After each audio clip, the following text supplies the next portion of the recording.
So I'm a volunteer, recovery caseworker at the American Red Cross in Santa Rosa, California. So I grew up just outside of Boston, and I lived in New Hampshire where my wife and I raised our family for 32 years. And after a lifetime of harsh winters, well, we decided it was time for a change. So at the young age of 67, I found myself looking for a fresh start in sunny California.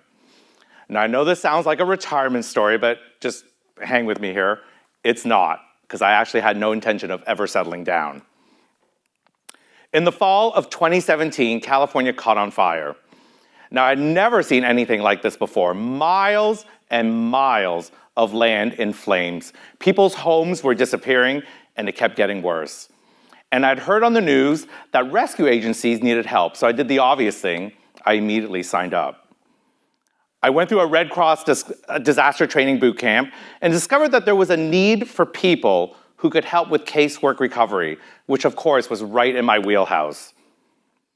And this was during what was called the Nuns Fire, which happened adjacent to Sonoma County. Now, in the end, it burned more than 56,000 acres. And my job, of course, was to process people for Red Cross benefits. People would sit down for an intake session, and we did our best to meet them where they were. Now, some weren't doing well at all and dealing with feelings of grief and loss. Now, others could tell their story and turn their attention to rebuilding. And this, for me, was a very powerful experience. So there was one story I'll never forget, and I'm going to tell you this right now. So it happened one night when the fires were sweeping through Santa Rosa. And it was a man named Jonathan who just happened to be up late. And he looked out his window facing east, and he saw a ridge line just completely ablaze. Well, he quickly packed up their car with essentials that they needed and he evacuated their home. And on their way out of town, Jonathan ran through several neighborhoods, ringing doorbells, pounding on front doors, and yelling, "Wake up! Wake up!" He wanted to let them know what was happening, and he wanted them to get out.